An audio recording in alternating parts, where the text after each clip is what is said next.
Gada Istifanus metani kawtal ardiɓe Yahudanko'en dow caatal ko'e kaakiraaɓe maɓɓe, sey o wayliti o haɓaniɓe dow caatal ko'e maɓɓe kamɓe ma. Aya 51 yaaki 52. Istifanus ɓeedi metuki wi'i, onon ɓe ko'e caatuɗe, ɓe ɓerɗe keferɗe, ɓe noppi ganyuɗi nanuki haala Joomiraawo. Ko nde on kabda e ruuhu Allah, non no maama'en moɗon ngaɗuno. Moye annabiijo woni mo maama'en moɗon torraayi? Haa ma ɓe mbari wi'unooɓe, aadiliijo on waray. Jooni onon e ko'e moɗon, on nyaami amaana maako, on bariimo. En nani no Yahudanko'en diga jaamanu annabi Muusa haa warki jaamanu annabi Iisa ɓe njaɓaayi ko annabo'en Allah mbi'iɓe. En nani no Allah waɗi ka lildoyki annabo'en muɗum e ɓe mbaggina Israa'ilanko'en e ɓe kaɓana ɓe dow hakke maɓɓe, amma Yahudanko'en ganyi nanuki ko Allah wi'ata ɓe, haa ma ɓe mbari annabo'en Allah gaɗuɓe annabaaku dow garol annabi Iisa. Ɗo Istifanus e haɓana kawtal ardiiɓe Yahudanko'en dow caatal ko'e maɓɓe e wanyuki tokkuki ko Allah wi'i. O wi'iɓe, onon ɓe ko'e caatuɗe, ɓe ɓerɗe keferɗe, ɓe noppi ganyuɗi nanuki haala Joomiraawo. Ko nde on kabda e ruuhu Allah, non no maama'en moɗon ngaɗuno. E jaamanu Istifanus ma, Yahudanko'en jaɓaayi tokki ko Allah wi'ata ɓe, ngam ɓerɗe maɓɓe ɗe keferɗe. Ngam non ɓe ngaɗi ka waɗuki deydey non no kaakiraaɓe maɓɓe ngaɗuno. Kaakiraaɓe maɓɓe mbari annabo'en Allah, gaɗuɓe annabaaku dow garol annabi Iisa kisno duuniyaaru diga hakke. Nde annabi Iisa on wari, ɓe nganyi nanuki ko o wi'ata ɓe, ngam ɓerɗe maɓɓe ɗe keferɗe, noppi maɓɓe bo nganyi nanuki ko Allah wi'ata. Ngam non ɓe nyaami amaana annabi Iisa on e hoore muɗum, ɓe mbarimo dow gaafangal. Aya 53. Istifanus heñitiri e wiiki kawtal mawɓe Yahudanko'en, onon keɓi attawra daga juuɗe malaa'ika'en, amma on tokkaayi ɗum. Kayto Yahudanko'en, ko nde e ɓe njogii attawra, e ɓe njogii defte annabo'en, amma fuu e non ɓe ngaɗataa ko Allah wi'iɓe nder wolde muɗum. To en jangii nder Linjiila deftere Yahaya, en nanay no annabi Iisa haɓani Yahudanko'en ɓe'e dow ciya waɗuki ko Allah yiɗi. O wi'iɓe, e ɓe mantitoro annabi Ibrahim woni kaaka maɓɓe, amma ɓe ngaɗaayi ko annabi Ibrahim waɗi, waato ɓe tokka ko Allah wi'ata, bo non no annabi Ibrahim waɗi.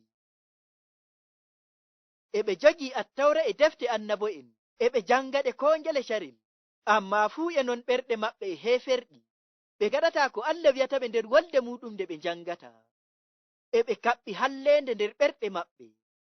Ngam non annabi Iisa wi'iɓe kamɓe ɓiɓɓe Sheyɗan, ngam e ɓe nganya goonga Allah, e ɓe kaɓɓi hallende nder ɓerɗe maɓɓe, e ɓe bo kuwa kuugal Sheyɗan, waato war hoore, ngam ɓe mbari annabo'en Allah. Ko nde Yahudanko'en ɓe'e in yimɓe ɓe diina, e ɓe njogii deftere Allah, amma fuu e non ɓe tokkataa ko Allah wi'i, ngam non diina maɓɓe nafaayi ɓe. Non ma e jaamanu meɗen hande, woɓɓe mantitoro diina maɓɓe, amma walaa yurmeende e goonga nder ɓerɗe maɓɓe. Ɓe kaɓɓi hallende nder ɓerɗe maɓɓe, bo Yahudanko'en ɓe'e, ɓe nganyi jaɓuki goonga Allah. Ngam non diina maɓɓe nafataaɓe, to naa ɓe tokku ko Allah wi'ata nder wolde muɗum. Ngam ɗo en nani Yahudanko'en jaɓii attawra daga juuɗe malaa'ika'en, amma fuu e non ɓe ngaɗaayi ko Allah wi'ata ɓe nder wolde muɗum. Ngam non diina maɓɓe wartii meere. Bandiraawo am, ɗum waɗoto a mantitoro diina maaɗa bo Yahudanko'en ɓe'e. Sey paama ɗo o wiiki, to a tokkataa ko Allah wi'i, mantitoraaki diina maaɗa ɗum wartii meere. A faamii ɗum? Kuuɗe Lilaaɓe Suura 12, aya 54 yaaki 55.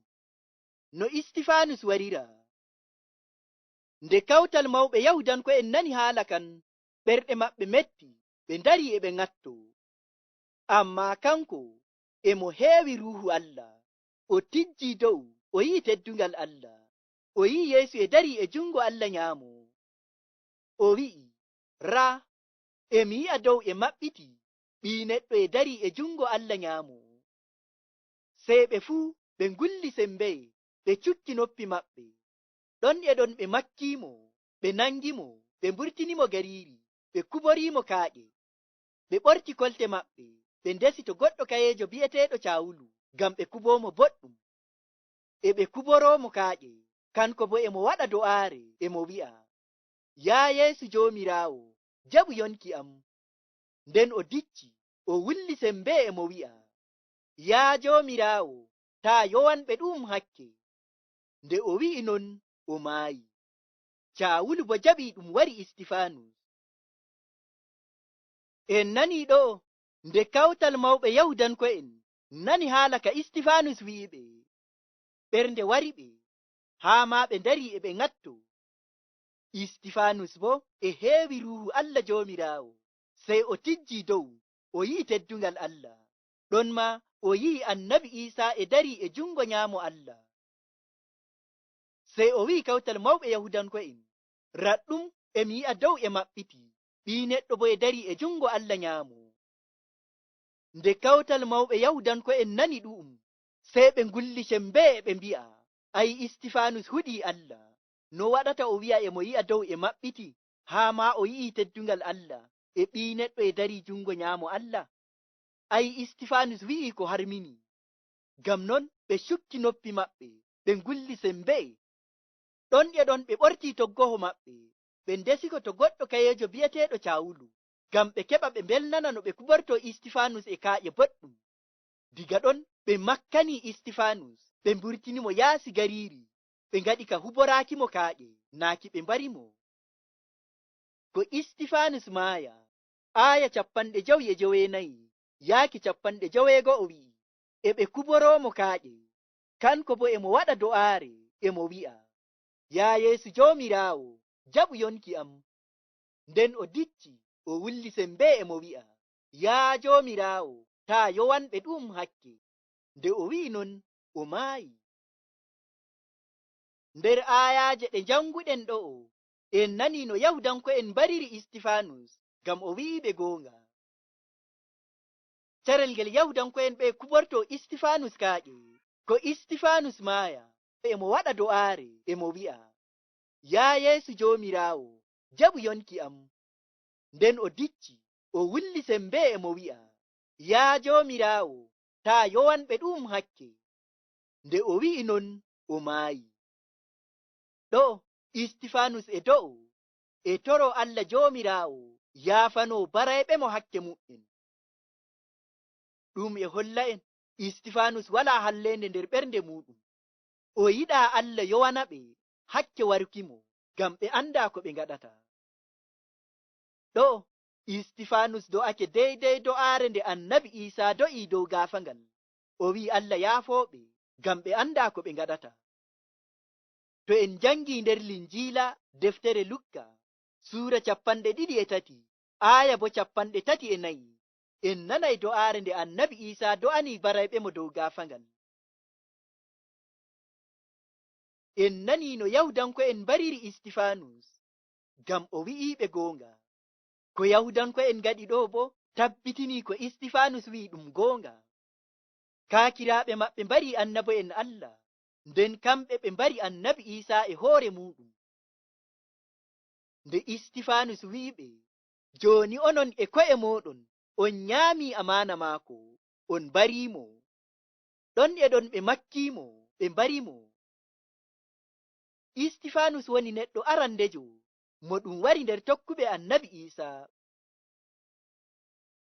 Bandiraaɓe am enen tokkuɓe annabi Iisaa hande, ko haani ekkitoɗen diga gikku Istifaanus?